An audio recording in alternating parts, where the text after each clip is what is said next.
Good morning, citizens. My name is Norman Tumuhimbise, and here I am representing Uganda, just like the rest of us. We convened here to issue a very promising statement.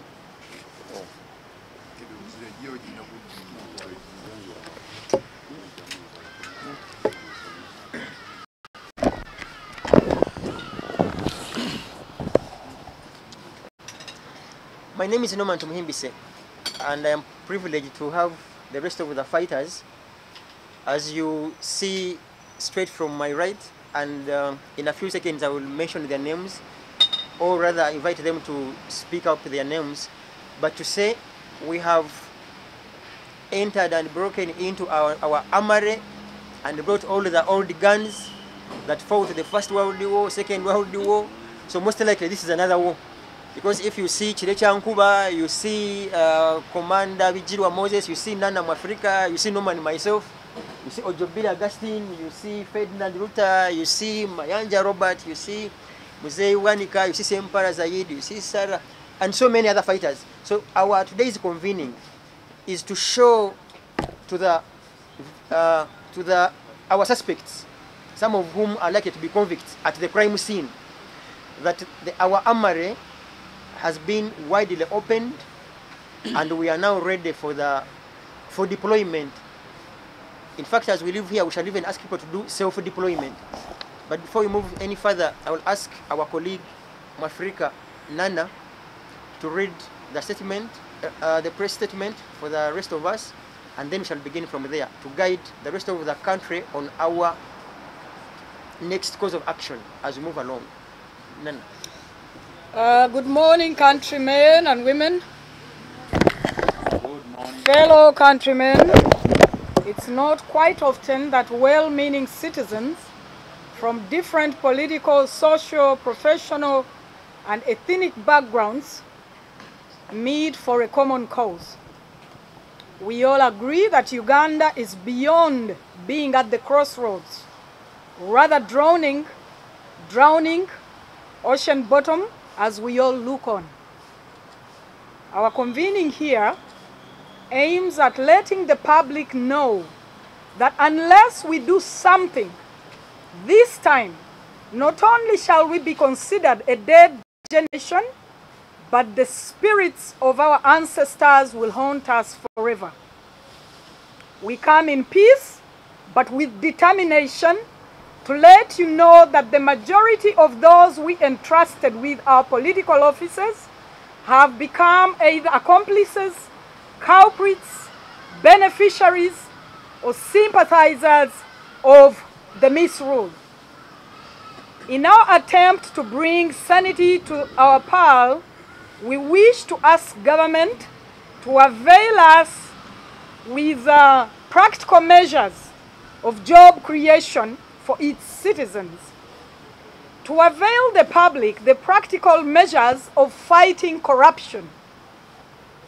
As for the Parliament, we ask you to amend the Administration of Parliament Act to match our economic status. When our economy goes up, we can even buy each one of you a private jet.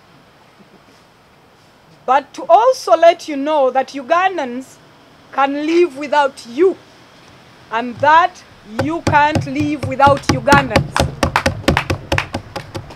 We have a series of activities ahead of us, among others to ask Ugandans to reach out to their leaders, especially members of Parliament's homes, appreciating them for the great works they have done for this country. We call upon citizens to boycott religious places where the corrupt prey from and share the loot with some religious leaders. Media houses should stop hosting government officials with corruption scandals. We call upon cultural institutions to desist from accepting the loot disguised as donations to such cultural institutions. We call upon citizens to move with whistles and blow them everywhere they go, everywhere they meet those leaders they deem to be corrupt and incompetent, among other peaceful activities that aim at making Uganda a better country with opportunities and equality for all. We must make corruption and our leaders, incompetence very costly. And with this, all activists, all veteran activists out there that didn't make it here, you are called upon to lead from within your regions to completely make corrupt leaders, members of parliament, very, very uncomfortable in this behavior of theirs. I'm Miss Nana Mwafrika on behalf of Human Rights Defenders, and at this point, I will add a little of the thinking of all these men and women here about this day. This day is when Ugandans are called upon to say enough gets to be called enough. We have had sanctions from the West, sanctioning the woman that hails from Bukedea to come and mistreat activists, to come and mistreat human rights defenders. She recently had a peaceful protester, Nansubuga, thrown into prison for merely holding out a placard announcing her thought about corruption, denouncing corruption, calling for its end. A fellow activist, Burora Anderson, as we speak, is still in the coolers for having offended the same Ugandan that hails from Bukedea. It's not enough to call her a stepmother. Has she become a stepmother for this country, for the children of Uganda? The list of the people that have been abducted, pulled roughly from their residences and thrown into the coolers over merely, expressing themselves about the unbecoming of this lady many call the Speaker of Parliament of Uganda. We choose to call her the woman from Bukedea. We have arrangements with people of Bukedea to straighten their statement on what they sent this mother, who has become a stepmother, to do in the house that Ugandans expect hope, expect legislation. We have many among peaceful activities.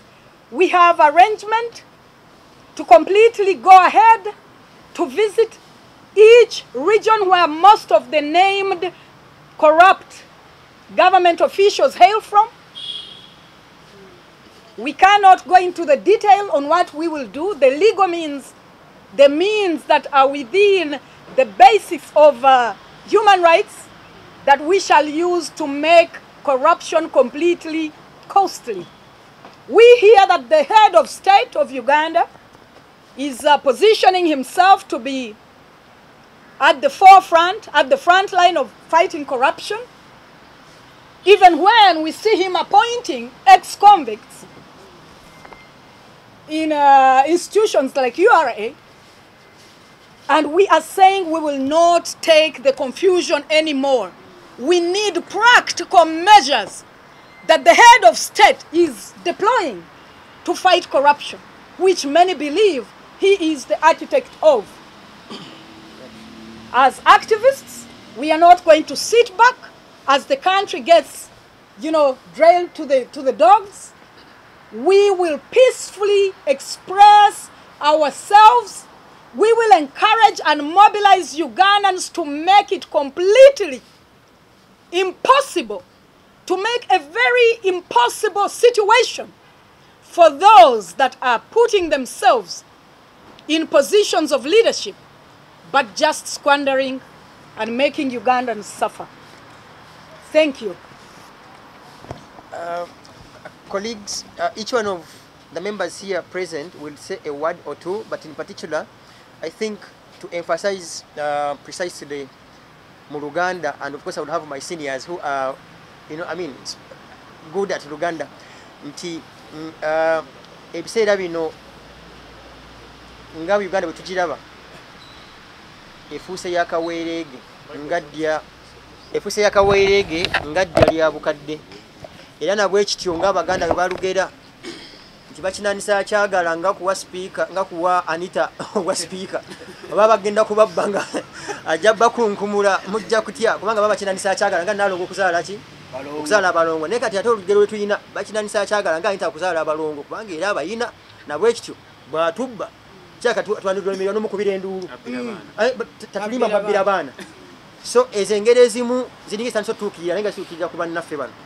Naye tukubiriza bannayuganda, bw'obanga gw'olina essabo olyo ng'omulabyeyo si yekka, ne bw'olabayo mukulu Museveni mugobe mu ssabo, takwata mu bibbo, mutwale entyagi takwata mu bibbo, bajja mu kkanisa enduulu yeeyo, bajja mu katale kuba nduulu, kale waakiri kaaba kuba miranga okabira omubbi, bajja ku media house akatebe kajjeewo dduka tasa bulamu bwo. Tukunga buli munnayuganda waali bw'omulaba mu restaurant ey'ebbeeyi ng'alina engeri gy'asiga ekigaati kino kibbaga ng'agenda okiruma mumuveemu nti mulekere.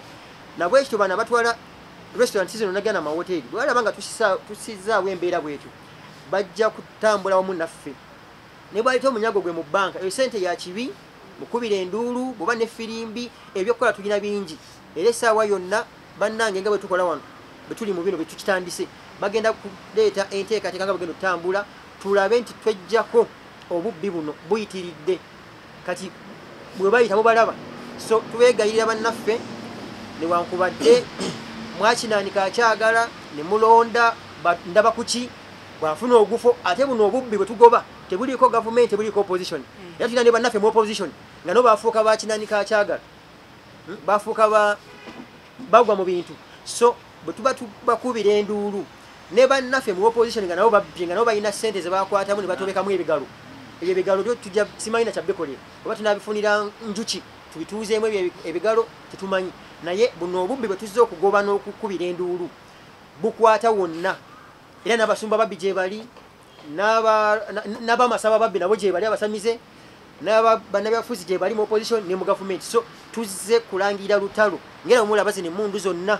Ekiro ekyankuba temukirabye leero bwe kitonye, kati ne mu sanctions zino za wano nga tunalinda mu Ngereza sanctioning abantu bano, tusobola naffe okuteekawo sanctions. Era bw'omulaba mu taxi gwe ku banduulu bamugivemu gimulekere. N'ebitongole simanga bino bano baboda n'abaana baabwe mubaboole, era sanctions za wano zino zaffe tetugenda kulinda abantu b'ebweru kutuyambako babbi nga tubalina wano. So bwe tunabassaako kino ekikookolo nga bali wano nga n'ebweru tebalina we bayitira we bali akasente kano, kandi bakaayira ne kakomawo okukola ebintu bye kalina okukola. Uganda mugiraba nga bweyimiridde. Katutandike ne mukulu kire kyankuba ngera mukirabe nga kitonnya, atubuulire ekigenda mu maaso ne mukulu Bijirwa Sempala n'abalala briefly, then tulabe kye tugenda okuzzaako nga bannayuganda.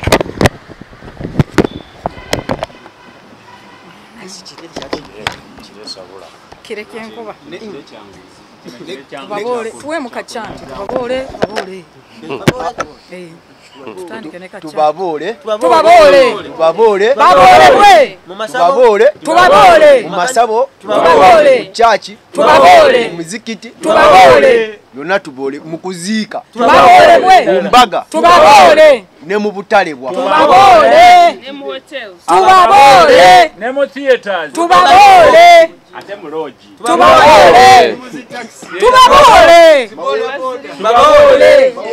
mubaboole mu malwaliro, baboolebwe amanya kire kyankuba likyatu. Nze mukulembera embeera zonna ze mbadde nkulembera ebisinga okuba ekibadde kisinga okunnuma bubadde bubbi na kukozesa bubi buyinza. Ebirala byonna tebibadde tebinkwatako, ng'ekintu ekisinga okunnuma ate ekyongedde okula bubadde bubbi na kukozesa bubi buyinza. Kinnuma okubanga boys quarter y'omukyala Sipiika Anita Among kyekirooto y'essomero ly'omwana wange gwe nandyegombye okubanga mwasomera. ng'ennyumba ye ddwaliro lyange naye ssente ezo za miwa musolo. Mwamuwulidde juzi yasabye miliyoni kumpi kwagala genda mu bimpuuga miliyoni 5 kyentegeeza ng'ayagala bamuteereko fensi ku ssente y'omuwi w'omusolo nze gye mbonaabonera ku iflis gye baleese maama wange gy'atakyasobola taata gy'atakyasobola nange kyekisa kyasobola naye nga banoonya ssente za kufensinga nnyumba y'ababbi. Nolwekyo ŋŋamba bwe nti waakiri nfe naye nga sirabye mwana wange ng'abonaabona. Ndi mwetegefu okufa kuba kyemmanyi bino bwe twali tutandika embeera eno ne muganda wange Bulola twasuubira ebintu bibiri kutusiba na kututta. Yakozeeko kimu ekyasoose yayinza okuba batusooseyo busoose. Ndi mwetegefu okufa. Bulola ayinza okuba ali mu kkomera naye ndirwedde genda mu ttaka senga temulekeraawo bubbi. Nkomyewo mu ppule mbadde nazinga emikono era mbadde neggamye enkuba ne ŋŋamba naye enkuba n'obubbi kiki ekisinga okunnyiga nga enkuba mbutufu tenyinaako buzibu kyova olaba nga nze nantobye nzije nnangirire nti ku mulundi guno nsuubira ekintu kimu sikkomera si miggo mingi sikola ki nsuubira kufa naye nga nwanyisa bubbi. Anita Museveni bonna n'abalala bonna ababbye buli kisabbye boyi mugenda kunzita busi.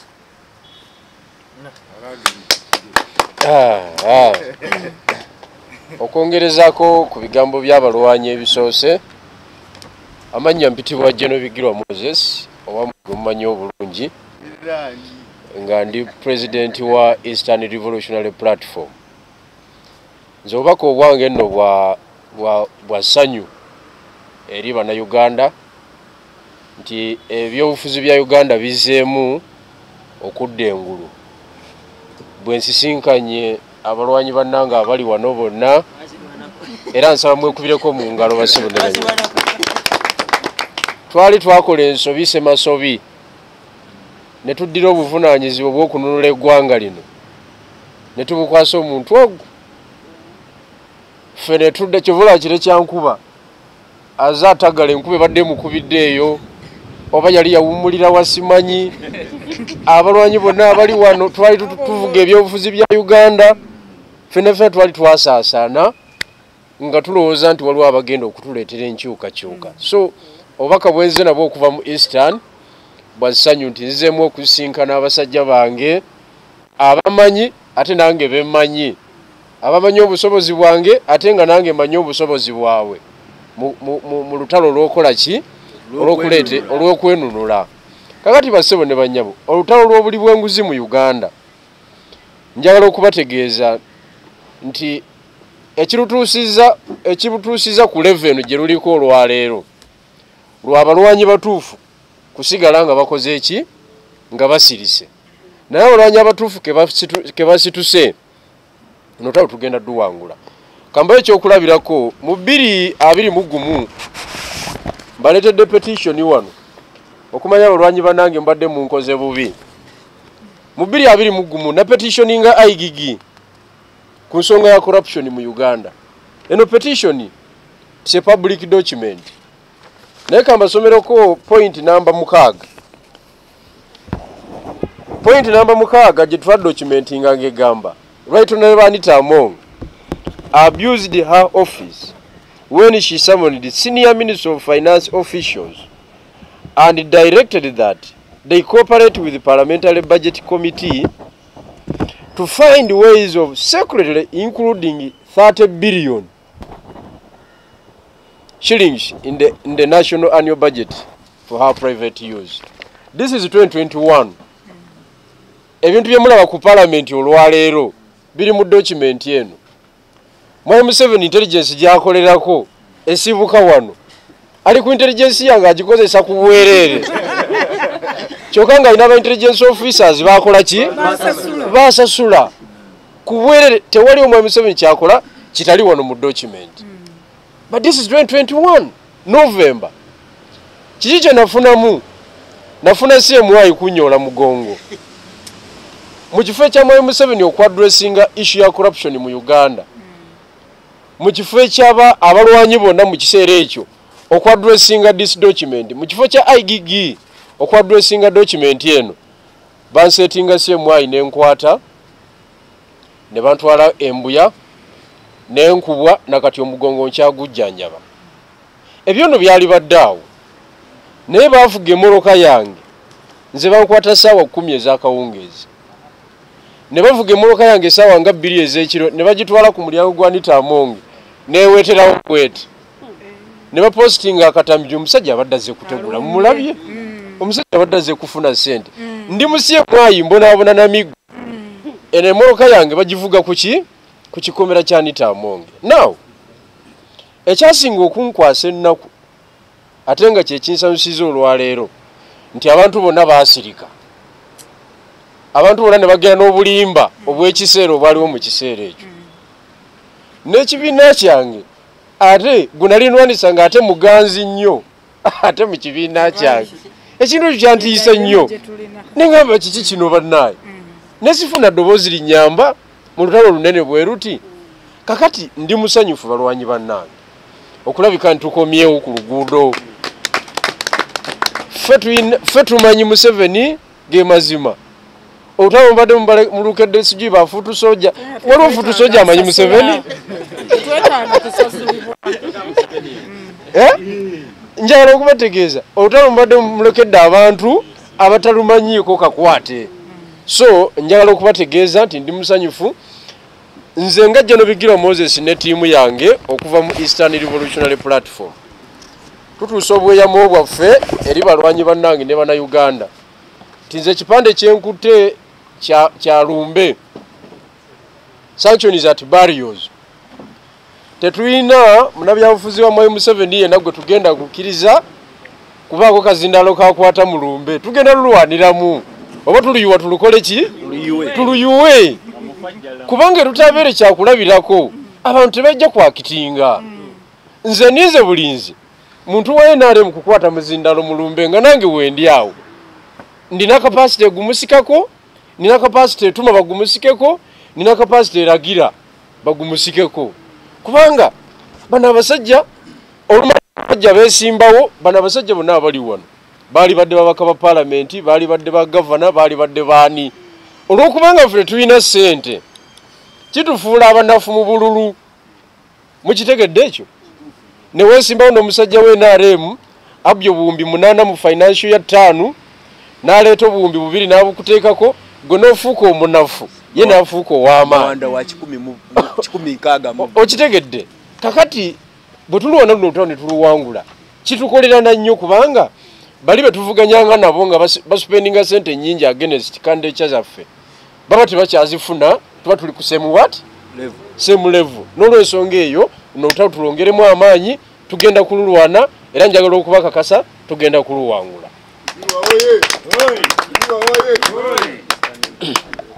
Eastern Revolutionary Platform. Jombiri. Lwaki omutuma olulugwala? Nerabidde nno oluso. Wetagisa. Oida kwogera.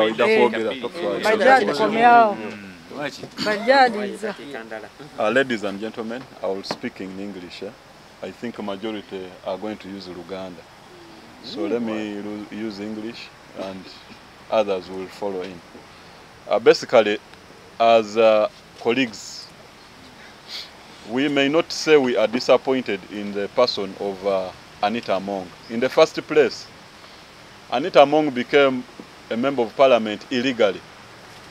She did not even participate in the legal means to become a member of parliament. She sneaked her way to parliament. How? About 7 people were contesting against her. Where did they go? Majority of them ended up in prison and they could not go to the nomination grounds. The only person who remained was Odeke. She was called Odeke Rose, Odeke Helen. This Odeke Helen was scrapped off from being a participant in the elections by Electoral Commission, which claimed that she was not a voter, but while her details were very clear in the registration booklet or on the National Register. So, in the first place, Anita is not supposed to be a member of parliament. So when we are addressing her as a local thief who started her theft and thuggery from the village. Okay? So members of the press, help us and trace the means and procedures she used to become a member of parliament before you even talk of being a speaker of this house. 2, the return of the members you see here is not a joke. We are just sending a signal today, but the practicability is coming. Tell Anita and the cohorts that we are not only going to deal with her, but we are also going to deal with the person who sends her, because we are very much aware that it is Museveni who uses her to make all the theft plans successfully, because she is a member of all the committees of parliament. As a speaker, she is a member of all the committees in parliament. Her not knowing certain things is even theft in itself. So, we are sending you members of the press. Tell Anita that we are going to come to her physically, directly, and indirectly. If she has been dreaming of a successful tenure, it is yet to come to an end. As members of press, again, I am telling you that we have gazetted parliament as a crime scene. It's a crime scene. The people who are seated there, majority of them are candidates of Luzira Upper Prison, not even just the other prison, it's the Luzira Upper Prison, because they have caused a lot of murders to this country. Our roads have been eaten up by the people seated at parliament.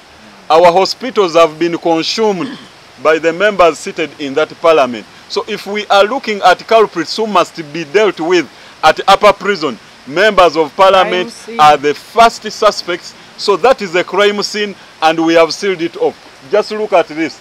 We have sealed the parliament off. They are operating in a crime scene. Thank you very much. I remain Ojobire Augustine.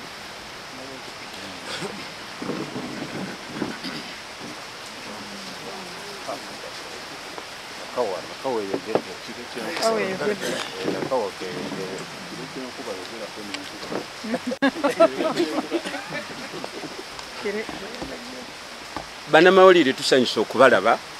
Nkyali Mayanja Robert 002 owa Jobless Brotherhood. Mujjukira bulungi nnyo nti mu mwaka 2014 olutalo lw'okulangirira enguzi eri ku crime scene gye bayita parliament twalulaunchinga mu butongole. Era ffe ekyo ekiyumba ne tukituuma the House of Pigs. It's no longer the August House, it is the House of Pigs. Era abalimu bebayita ba MPigs. Tugenda kuddayo okunoonya ku bakulu abatusingako. Akubiriza ba MPigs yetu mutumaani. Waliwo yamuwadde erinnya nti ye mukyalo okuva e Bukedeya. Ojobira atugambye ne mu Kalulu era nako yanyangula. Naye olwaleero ekitukuŋŋaanyiza wano ekikulu ennyo bassebo ne bannyabo, tuzze okugatta eddoboozi ku bannaffe abali ku front line. Boogedde ku mukyala ye Hadija Nansubuga, muzadde mukyala. Bwe yawulira nti obuwumbi 162 obwa Cooperative Union, bantu omu 2 3 bana baabwetwalira and we continued as usual. Ye emirimu gye gyakolewa waka n'agizingako n'agamba n'abantu balina okutegeera nti ku buwumbi 162 musolo gwaffe. Number 2, ze sente ze twali tulina okweyambisa ze twali tulina Farida omukyala yaddaze gamba President Museveni tetwagala parish development model leeta 162 eza cooperative saffe ze wasaanyaawo mu lutalo. Obukyala bwe yayogedde ebitongole by'okwerinda byamukutte. Kati ffe tuzze kubuuza ebitongole by'okwerinda mwe mukolerani? No, mwe mukolerani? Abatuuze ffe tuba omusolo. Ate nammwe kwe babasasula obw'olubatu ne buli bwe tujja okugogerako eri abo abazanyisa ensimbi z'omusolo gwaffe ate mwe musooka otukwata. Nze sirina busungu eri Anita kuba Anita mumanyi. Anita mumanyi mwe mubuuze gye yazaala abaana abasooka. Anita nkola ki? Mumanyi. Anita mulogo kyova olaba ekipande enkutte ekya ssabo. Nyaba Anita misamba twajogedde najjo. Ne mu masabo twakugobyeyo sanction ya ssabo. Anita kennaddamu okuwulira mb'olina tukubira ne bamandwa. Bamandwa kubanga waliyo bakirayanti abagagga. Waliyo abazzukulu abagagga ng'oyo webukeddeya. Ayinza osalawo essaba aliteeka waka. Ne mwe bamandwa aboogererwako empewo. Ono omukyala tumugobye mu ssabo tetukyasobola kunaaba naye byogo. Kubanga aliko emmandu embi. Emmandu eri emitayimbwa. Emmandu eri buli kiramu. Emmandu eri amabaati g'ekkalamojja. Emmandu erina generator ezizimba amalwaliro. Titugenda kuddamu kusamira naawe. Era basebe ne bannyabo kasita bakutte ku Anderson Bulola batukoze bulungi nnyo batugugumudde. Omanyi tubadde tulina obuno tubadde twasanyalala nga tulinga ng'abawanguddwa ng'olutalo tuluvuddeko. Naye bakutte Anderson Bulola omwana oyo andibanga ddala alimu ensonga. Ffenna twakomyewo kati Jobless Brotherhood n'enkuba yaayo ku street wetuli tudda. Era njagala kusinziira wano kutabula abakulu b'amasomero abategeka zisukulu zituwazi bwe muba muleeta abaana baffe ku crime scene namwe tujja. Abaana temuddamu kulambula parliament tekyaliko kirungi kirambulwa. Eyo parliament mwe baatweseza ate eyo ku luno Tayebwa ye yatuuza mbu gavumenti egula emigabo mu loko. Naye nga gavumenti eyatunda amakampani gaffe mbu gakola bubi ate yajjeewo Moral Authority okugula loko enfu. Who is fooling who? Government erina aba intelligence and Attorney General no sanctioning. Government egule shares mu company ebbira mano basomerawa. Baseba ne banyabo tukoye kandolindo lyono. Tugenda kujja era nze namaze dda kulwa kisinde kino okuwandikira Inspector General wa Police because balina ke batukubisa mu police yayise ne UPDF ejiyambeko. Twagala kusooka kufuna interface na bitongole bya kwerinda. Tetwagala kubino kubifula bya bufuzi because tumanyi police yaffe is a political organization. Okiwulira? But this time around twagala kusooka na security organs. Twagala kufuna dialogue nammwe. Mujje mutubabuulire bino bye twagala okukola si bya kusuula gavumenti wabula bya kutereza gavumenti.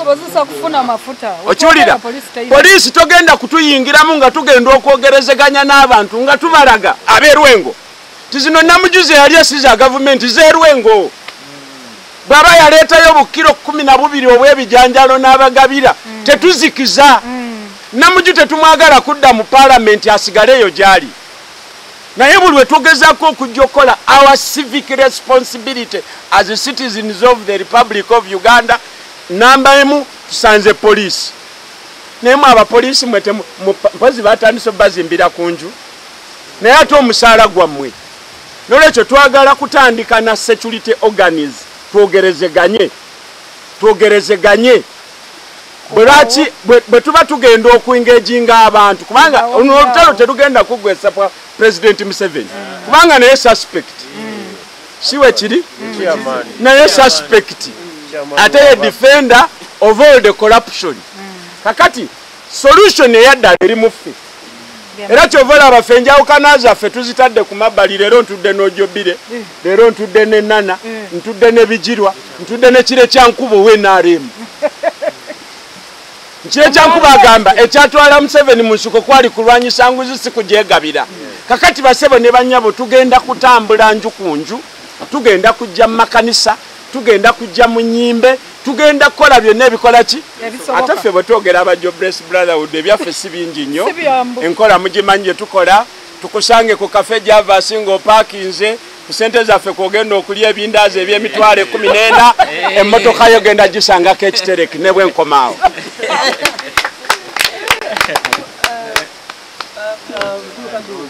Netuba nti Tulina sebala.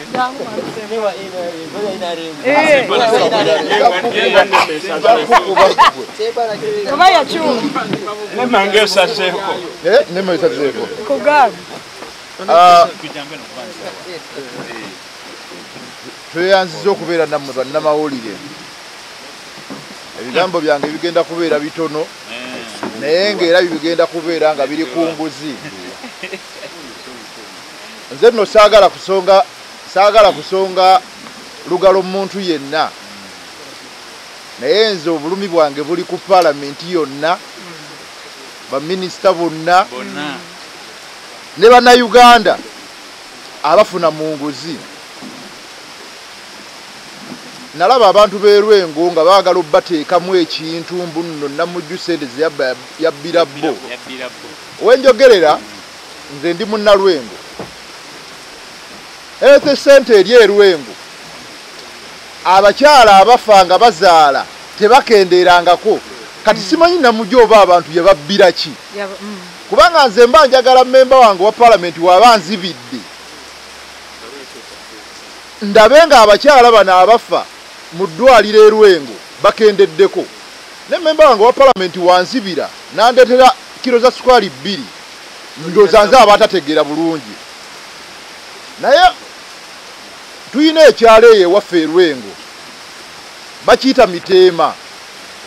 Kuliko chairman baali bamuyita Yoweri Musumba ng'alina deputy we nga bamuyita Aneti Amalogo, ng'alina sekretale waabwe nga bamuyita Omolo. Ne ku kyalo kuno kwaliko obubbi obw'ebisolo bwali bugenda mu maaso, nga waliwo ababbi nga babba ebirime by'abatuuze nga babba n'ensolo.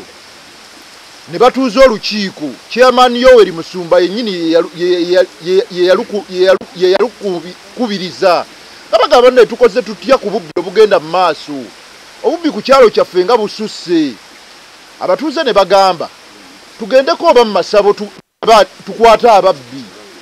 Chairman n'agamba olukiiko luno tuwemu ebbanga lya nnaku nga 4 tujja kudda tunonye solution. Ne mu nnaku ezennya nga tezinnatuuka ku lukiiko lwe bategese okuddamu okutuula, ekiro ky'enkuba kyajja nga ekyaleero we mukirabye. Ababbi ne bakola omulimu gwe gumu, ne babba ensolo z'abatuuze nga batwala mu maka gaabwe. Ekiro ky'enkuba olwakya abatuuze bagenda okufuluma ewaabwe mu maka gaabwe nga banoonya ebisolo byabwe tebabiraba. Bagenda okugoberera ebigere by'ensolo zaabwe nga biyingidde wa chairman Yoweri. Bagenda okugoberera ebigere by'ensolo zaabwe ezibbiddwa nga biyingidde mu maka ga sekretale we Aneti. Bagenda okugoberera ebigere by'ensolo zaabwe buli nnaku ezibbibwa nga biziri mu ewa defense Amolo. Kyengezaako bagamba tuli mu mbeera gye tulimu nga tuyinza okwekwasa bano abatandikirwako wero C5 yabbye kilomita zaade zirina kubeera 6 nabbako 4. Naye ng'obubbi chairman yennyini omukubiriza w'olukiiko nga yennanyini kuŋŋaanya bubbi bwonna obuli mu ggwanga lino. Ekyengezaako bagamba tulumiddwa nnyo emitwe kubanga sisuubira mbu nno kuba ndowooza twalinako basipiika be twalinako nga tulina emirembe ku bo basekandi abo ndowooza nga tulinako emirembe nga tobiwulira bino. Naye ndowooza obubbi obugenda mu maaso mu ggwanga bwavudde kuba ekigambo tukiyita corruption. Ndowooza nze oluzungu olwo luntawaanya. Kati twavudde ku corruption, kati eno tuli ku looting. Eno looting Bannayuganda mbasaba naddala nze eddiini gye nsinga okubeeramu tutera nnyo okuwa platform bano abantu nga bazze banoonya obululu, najja mu masjidi n'atuula omwo n'asoma yawe edduwa ezitali ntuufu. Muziwulidde nga wano MP wa wano etutudde e Kampala twasooka mumugambako ng'ajja n'asoma edduwa nga nfu inna alhamdulillah kathira awo mpaka n'agamba ne tumugamba ssebe ebyo ebintu byokola byakwerogoza. Okitegeera nze ndi wa Thanawi eddiini nagisoma ngimanyi era nga nze ngamba baseeka naye mwe baseeka nammwe mutya omusajja ono Kimbuyege asome eddiini yaffe ng'ebintu abisulise ng'awaayiriza omubaka lakatuibeka nasolana omubaka yagamba ate yabikozesanga nnyo mbadde nsaba obusiraamu tubeere banywevu abantu bano bannabyabufuzi nze siina gwe ngenda kumenya bonna kubanga njagala mbabuulire lwaki bonna obubbi buno bwe buba bugenda mu maaso n'abaffe be twali tusuubira ab'opposition babeeramu example esinga mbadde neewaza okumenya abantu amanya kanmenye MP wange nali singa okuwa ekitiibwa nga mwagala nnyo nga ne mutabani wange agamba wenkula njagala beera ng'oyo mutabani wange olugero lwakyuse tekyayagala beera nga ye semujju lwakuba ayina tesiti y'oluzungu oba baba asomera wa alina engeri gyayogeramu ebigambo n'akutwistinga n'akuggyako okitegeera naye semujju okuba we yatandika okunanaagira nga boogera ku Anita engeri gye bamuyita mami ku palamenti awo we boogera ku Anita nga atandika okugamba ayogera oluzungu n'atwistinga awo ebintu niŋŋamba semujju buli nnaku atusomera semujju yajjanga n'ekiwandiiko eseconds mukaaga Museveni akozesa sedebweziti eddakiika 10 Museveni akozesa eddakiika 15 musaawa emu Museveni akozesa sedebweziti niŋŋamba semujju tutuuse ku Anita tutandise okwogera ku biteeteeyi bye byayambala tutandise okwogera ku mmotoka gy'avuga tutandise okwogera ku genereeta semujju atandise kuga ate akati bannange kati mami bannange semujju atuuse ne ku mbeera nga yeerabidde maama wa muzaala kati alabira ddala ono omukyala wa Gogge ye maama we tubadde tubasaba nze nsaba bannayuganda siina gwe ngenda gamba mbunu yoyoono eyo ennyumba weeba esala eno ennyumba gye tutaddeko leero akasaalaba weeba esalawo ebintu ebitunyigiriza esalawo yonna minority report banne tetuzirabangako ffe bakugamba agenda ku Ansard akolako kafuuka kabadi kaabwe bagamba tuba tulina omuzingo gwe tuyisaawo nsereko ne banno mujjeyo ne ka minority report awo nga bakajjayo nga kaliko pages 2 naye wano munyago nga mwebali temwina kye mutalabye waliwo ne bye tutamanyi be batandise okweyabya gwegundi tebakuwa egundi road system eri mu Uganda ng'ekulibwa Museveni fe wano Museveni yalonchinga mu 2019 yalonchinga wano ebintu era ebyokuwuddisa mbuno tugenda kusima corruption ogirwanyisa otambula ngeyagibba atudde okitegeera Museveni azze atuwuddisa nga ateekateekawo obukiiko nze sigenda musaba kakiiko konna mbuteekawo akakiiko yakutte omubbi kondo fenno mu Luyaya abo tubayita bakondogolo yakutte kondo n'amuwa office overseeing ate URA you can imagine abo bwe bubbi bwe tugambako Museveni olwanyisa bubbi ate n'okwata omuntu ngo baali bamukonvictinzeeko obubbi n'omuleeta ate overseeing ekitongole ekisolooza omusolo olwadde nga naffe tukaba n'omusolo gwe batusolooza ne bannayuganda mbadde mbasaba banne tulizuukukako ddi nze kamwe kwogera gwe mwogera naye politics we Kenya bano bonna banywanyi bange bakimanyi ndi ku front line kubanga ndi mukwanyo ndi darling nnyo w'omusajja gwe bayita Ruto naye nze banywanyi bange nabagambye webanga bana Kenya ekibanyiga ng'omuntu nnyo gwe njagala ennyo yakibataddeko osigenda kwogera nefe baniba na Uganda kyembuuza fe bana Uganda ekiri tunyigiriza ne tugamba kimala ekiri tunyigiriza ne tugamba kimala Jobless Brotherhood mbasanyukiddeko nnyo komawo mu struggle ndowooza tugenda kuddamu tulabe ku mbizi nga zizina amazina mu kibuga kubanga omuntu omuswankuzi yeetaaga kuyita mbizi mwakwata Anita Amongi n'amaaloge ne mumugjeeyo ne mujjako amataala ebale mu kyenjine nyako balina dining enene kwe babbira naye bakwata omuntu bo bali ababunidde yaswankula omuntu aswankula kati abalabisizza ne banne bennyini bawangala nabo bagamba waaye bannange ate ono atulabisizza nnyo yesi luli tubadde tubba naye atulabisizza nnyo naye nze ndi musanyufu mbuno Anita okuswankula kwe kwongedde tuzuukusa mbuno bannange abantu buli nnaku babbira ddala ssente bannamawulire mmwe mwennyini mwali ku ttiimu eyagenda erubowa ne babagaana okuyingira banne iro olubowa teggwa twalinako wano peneti nga bannamawulire mmwe mwennyini nga nammwe temumanyi nga batuga Peneti nga tetumumanyi okitegeera paka wetwategeera mbuno Peneti ayambala ekikofiira okitegeera twalinako wano profesa ne bamuleeta wano ne bagala wano profesa Kiggwa ennyumba eyo yennyini yakutte Magoola n'emuwa biliyoni 5.72 ennyumba eyo yennyini tekyali honorable 5.2 Magoola yennyini gwe twasooka okuwa biliyoni ezasooka 310 tannakolayo yadde empeke egi ewonya olubuto tugenda mwongera biliyoni 5.72 bannange lwaki tugamba kombo ekyo kimala ono omukyalo yabadde ku Nansubuga yabadde ku parliament omukyalo omu okitegeera naye n'abasajja ne tuddeeyo nga twambala empale ziriko ne fly tubeereyo ne twekyanga mbu tuli basajja omukyala nga yazze wallahi nabadde challenged nze Norman yaŋŋambye sempala tosobola kwogera ku Anita kubanga mukwano gwo namugamba naawe toŋŋamba bigambo ebyo bya kisiru byo Anita mukwano gwange nga abakyala bakyafanga bazaala nange mukyala wange asobola okukeera ku makya naafa ate ngamba Anita mukwano gwange ffe twali wano mu covid nina banywanyi bange basekiwalinga ebitanda bate bo babateekeko nga in case oba balwadde ffe ebitanda byaffe byaliwa Katonda yazza bibye kati nze siina munene gwe ndi mukwano gwe kasa kikeera ku makyanga nguzi naye mbadde nsaba bannayuganda tuboole abantu bano kuba ye campaign tubaboole we bajja mu masigidi Juma eyimirire we bajja kukuziika bino platform badde mugibabeera nnyo kuziika nga kubasinga okubeera n'obuzindaalo tubaboole we bajja mu kyaki ekimu eky'ekkumi tebakiwa njagala okwebaza n'osekwebaza yenna abamu ku bakulembeze ba Catholic Church temutukoze bubi temutukoze bubi mu kulwanyisa enguzi era njagala obeebaza nze mbagala ndi musajja mu Isiraamu abasiraamu mutukoze bubi nnyo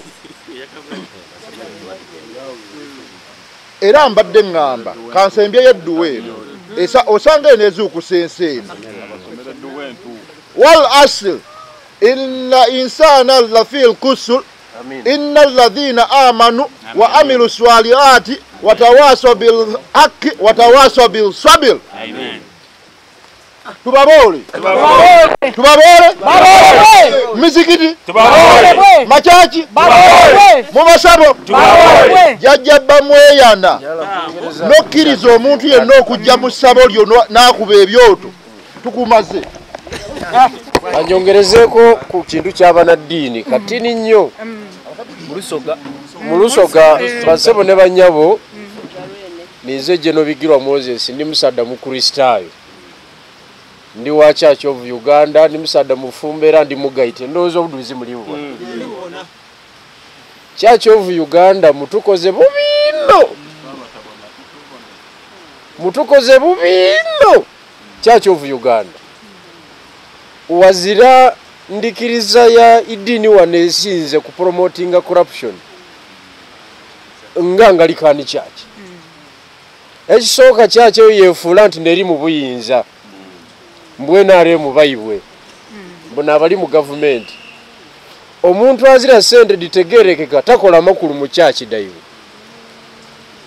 omuntu azira nzere ewaife Busoga yenva isaba dinkoni naba atwala district aye wabali kusaba obaide kulumbe omuntu alina sente ningi kulumba okwo nego batwala ngo omulizi ow'ensonga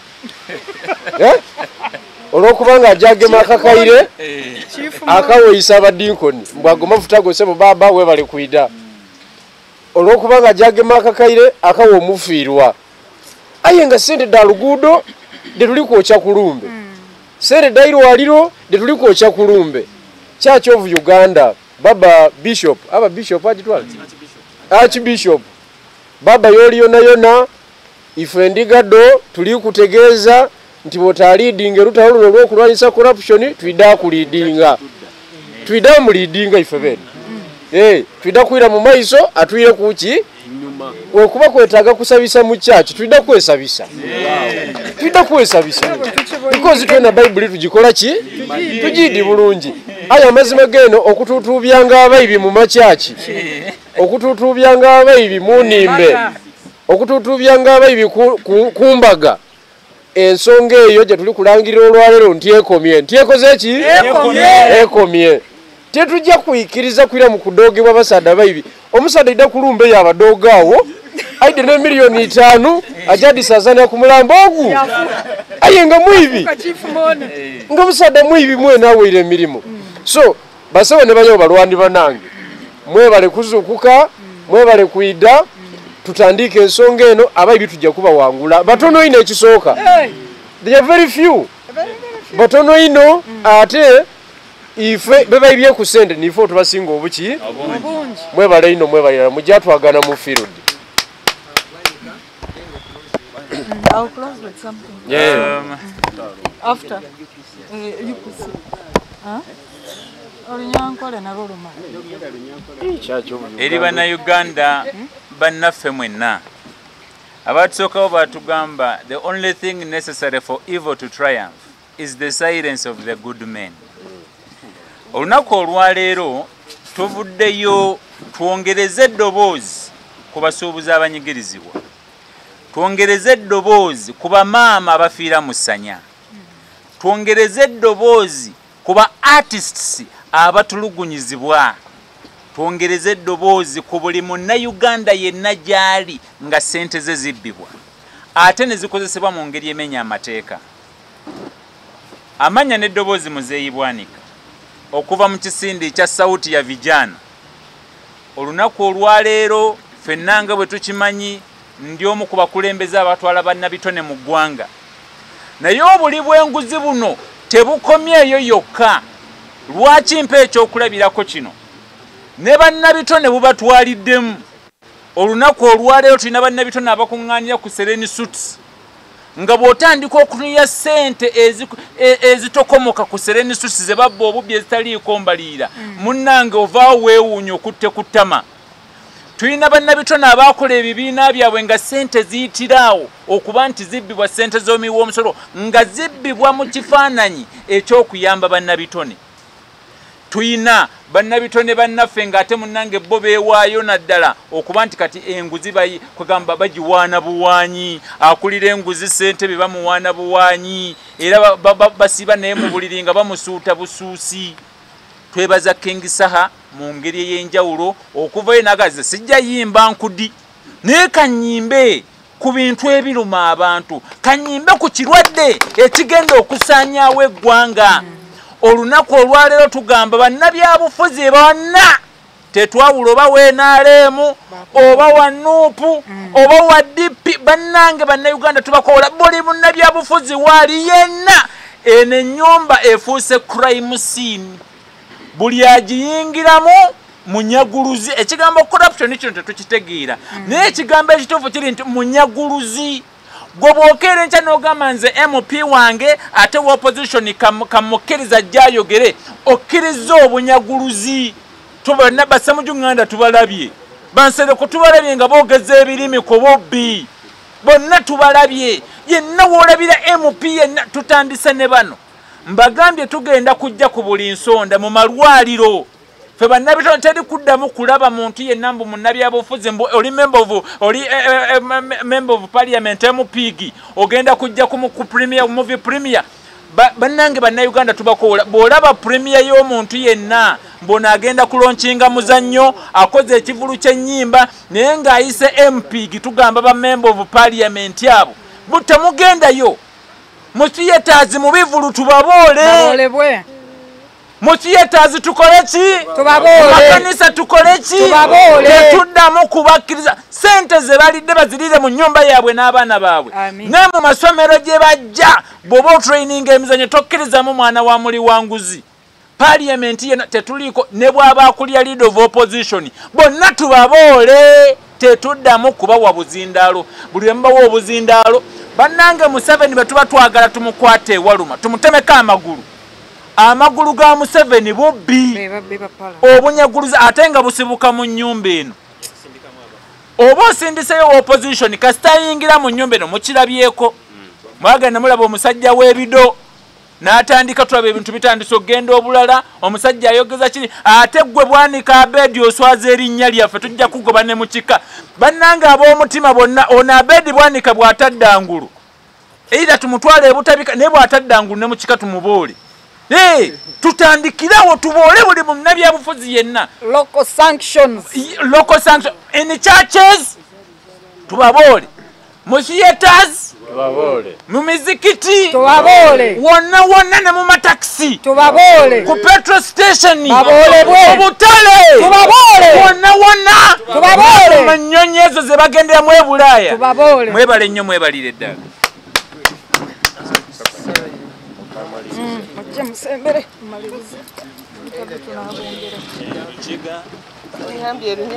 Kitara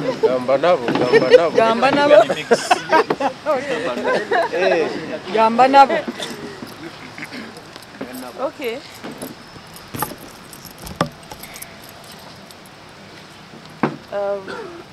Mbaniriza abannamawulire olunaku olwaleero nnyaniriza abalwanyi banange nze amanya Bampita Anito Fiona omulwanirizi w'eddembe ly'abakyala okuva mu 2011 n'olwaleero nga nkyali mu nsiike ey'okulwanirira eddembe ly'abakyala mu Uganda muno eryammwe ery'abasajja sirimanyi nnyo naye nze mmanyi eddembe ery'abakyala nti bwe likwatibwako bwe lirinyiribwako oba onkoze bubi ekyatuleeta mu kulwanira eddembe ly'abakyala abakyala ba Uganda babakolamu omulimu omukyamu ne bagamba nti omukulembeze w'eggwanga lino bw'aba agenda mu kalulu abakyala ba Uganda be bamusinga okumuwagira naye nze nga nze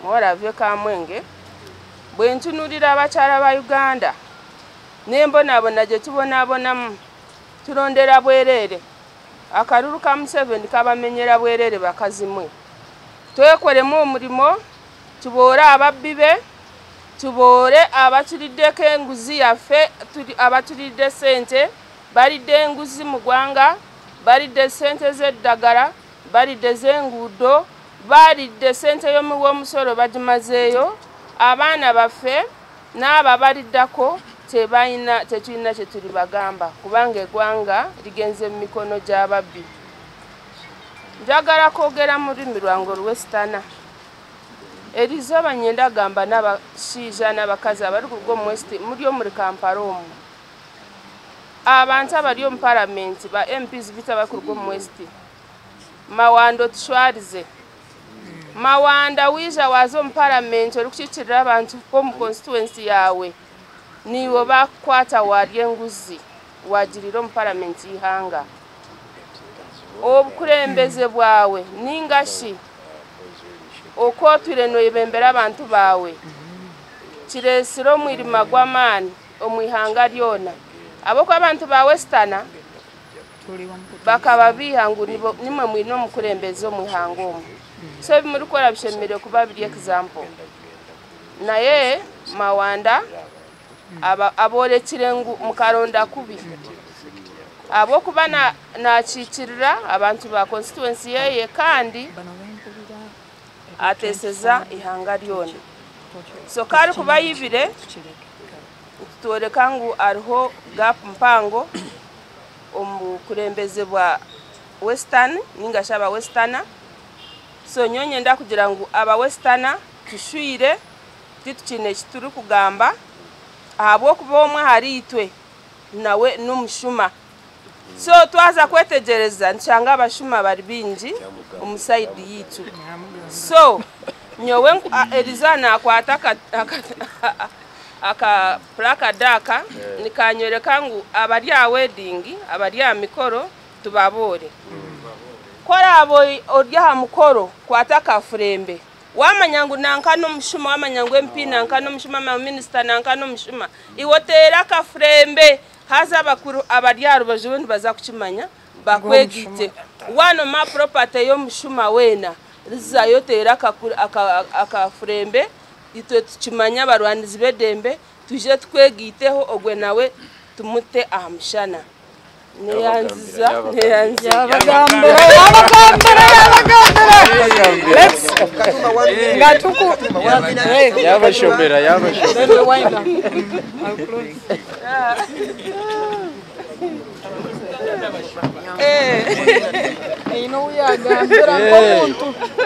yabagambira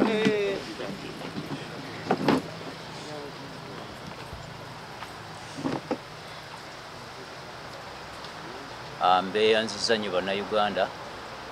Amannya muzzukulu wa Mugema Katumba Gerard. Ndi musajja munnamawulire by profession.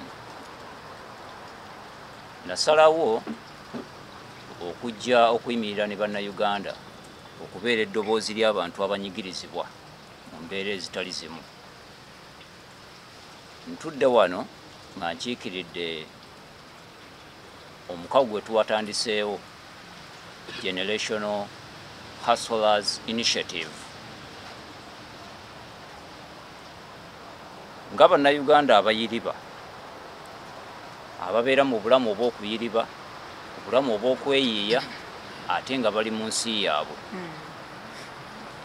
Olunaku olwaleero bw'otunuulira bannayuganda kumpi ebitundu nga 95 ku buli 100 bali mu bulamu bwa kuyiriba buyiribi, bulamu bwa kweyiiya, naye ng'ate abatono ennyo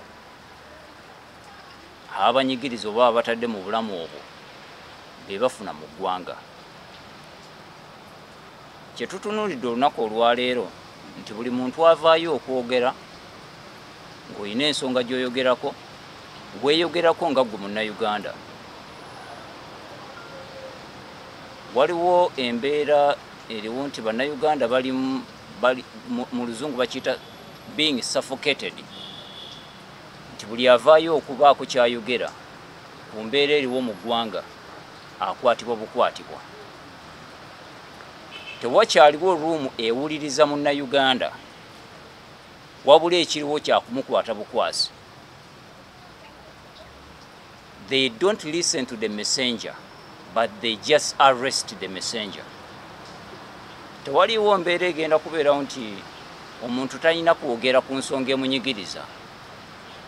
Buli avaayo n'ayogera mu kirabye. Kasita ovaayo n'obaako embeera gy'oyogerako ekunyigiriza, mu kifo ky'okuwuliriza bakukwata bukwasi.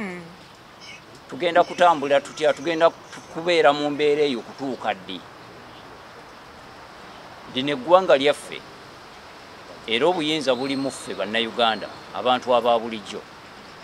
Obubbi we buli tubulaba, obunyazi we buli tubulaba, obuli bw'enguzi we buli tubulaba, abakulembeze betwasindika betugamba nti bye batukiikirira balina okubeera eddoboozi lyaffe bakola byabwe.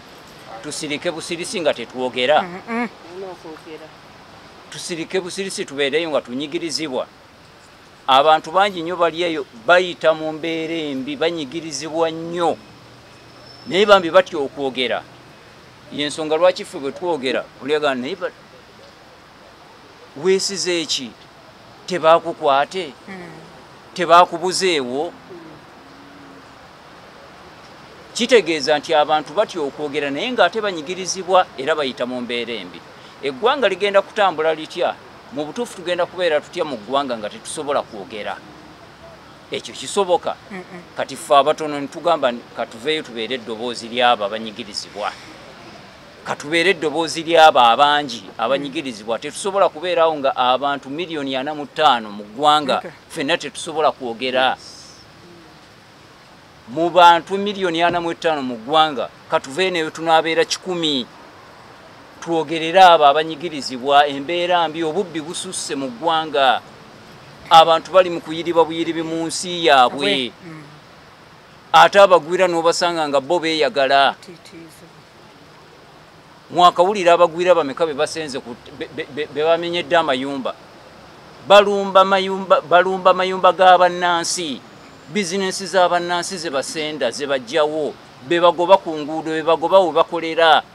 Abagwira nga bali awo beeyagala, bakeera kunywa bukyayi, babeera mu kucyakala, babeera mu kola ki, naye nga bannansi bo bali mu kubonaabona okw'ekika ekyawaggulu ennyo. Generational Hustlers Initiative tuvude ntugamba nti ffe katuyimirirewo ku lw'abayiribi. Buli munnayuganda gy'oli oli muyiribi oyiriba. Oli omusanga mu ofiisi ng'atudde naye nga ayiriba buyiribi. Bannayuganda bakolerera misolo. Oli n'omusanga atikka konteyina gwe wandiga nti omwesimisa naye bambi ng'ali mu kuyiriba. Akolerera bali ababbi. Sente zonna bwe bazitwala n'otunuulira eggwanga nga mu butuufu buli lunaku nga tusobola okusaasaanya essente eziwera akawumbi ku ofiisi y'omuntu omu. Nga waliyo disitulikiti eyeetaaga nga yeetaaga eddwaliro terimalaawo na miliyoni ziwera 5 okusobola okutaasa obulamu bw'abantu abangi. Naye nga tusaasaanya obuwumbi n'obuwumbi bwa ssente ku ofiisi y'omuntu omu bw'ati. Uganda ly'eggwanga erisinga obugagga, ge gamu ku mawanga gasinga okubeera nga galimu ebyobugagga ebisinga obungi. Naye ate abantu baayo be basinga okubonaabona. Lwaki tutambulira mu mbeera efaananako bw'etyo? Bannayuganda kye njagala okubagamba ekintu kiri kimu. Tewaliwo kigenda kukyuka olwaleero nga tukyali mu bukulembeze obufaananako bwe buti. Okujjako nga tukyusizza obuyinza nga tukyusizza obukulembeze ate nga ffenna tuvuddeyo wamu buli kimu kigenda okukyuka. Nze bannayuganda mbagamba kano, tokyasobola kusaba amasomero malungi mu ggwanga mu Uganda eno, tokyasobola kusaba amalwaliro malungi mu Uganda eno, nguudo nnungi mu Uganda eno, ate obwavu buggwa mu Uganda eno olwaleero ng'obukulembeze buno bukyaliwo. Bwe tuba twagala okubaako we tutuuka tuyina kukyusa bukulembeze ate ffenna nga tuyina eddoboozi limu nga tuyimiridde wamu. Abakulembeze bannabyabufuzi betwatuma betwawa obululu ne tubawa obuyinza mugende mutukiikirire. Olwaleero abasinga obungi bakola byabwe.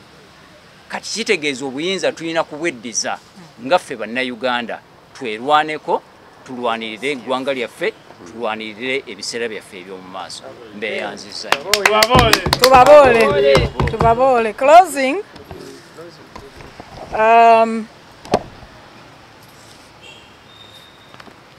As it's all been said by the different rights defenders and activists, players in politics, there is no justice in Uganda. There are no services. There is at this point no hope. And we are up to say that from now on, we are going to push for responsible use of authority and power. We will lawfully push. We shall lawfully push for responsible enkozesa y'obuyinza n'amaanyi. Tugenda kukyusa ebintu ebenga erongookera ddala. Uganda tekyali mu bwenkanya. Mu Lubigi bakaaba, eri bakisinda. Abantu ab'olubatu obubatu balya obuwumbi. Nti ennyumba y'omukulembeze w'eggwanga, ennyumba sina ofiisi, mbwekozesa obuwumbi 82. Tonna bagenda mu ofiisi mu birala byonna, ebintu ebyo tubiganye. Closing this, we are going to rally bannansi. Njagala ntwala omukisa guno okwebaza to thank abantu abaawoma omutwe mu zi exhibition mpozi kye baayita omwoleso gw'ebivve ebigenda mu maaso mu parliament ne mu ggwanga wonna. Omwami Professor Spaya tukwebaza akensusso Ssentongo omwana wa Buganda mumukubireko mu ngalo. Kiba kibi obutasiimagana ng'abalwanyi abatubba abatujojobe wabeekutte juzi waliyo omukolokololo nga balina gwe basiima.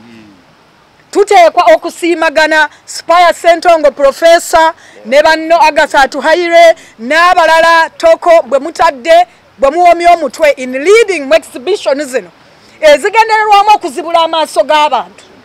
Nammwe bannayuganda ssekinnoomu ali eyo ayina ky'omanyi ku mukulembeze omukulu mu gavumenti oba si mukulu nnyo wa LC ng'ayina ebivve byakola ebitutubiza mu bizibu muno tokisirikira.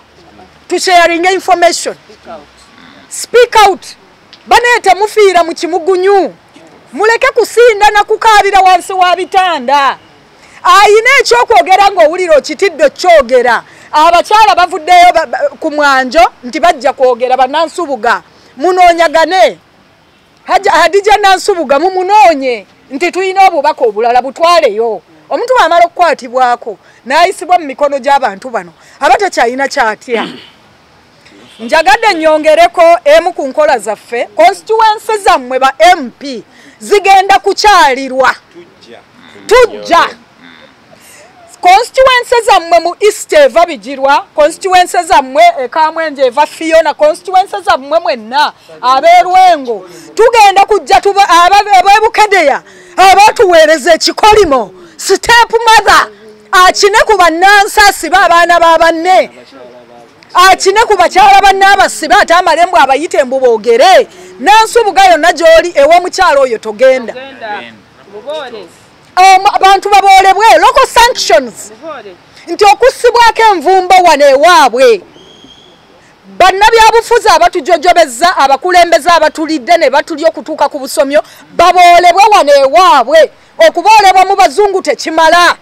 Baboolebwe wano, baboolebwe mu masomero nga bwe byogeddwa. N'olwekyo tuggalewo nga tubagamba nti awatabadde services justice tewali, tusaana tubenga tukulemberamu n'omwoyo ogwa Sseruganda nga bannayuganda. Abazadde abaana bammwe bali ku ddungu bakolera obusente obutali babonaabona. Baboolebwe mu makanisa, mu masomero, mu nguudo, mu mbaga, mu masabo, mu butale, mu palamenti omwo, mu takisi, mu zibaasi, mu nnyimbe. Baboolebwe buli wamu. Local sanctions. Local sanctions. Local sanctions.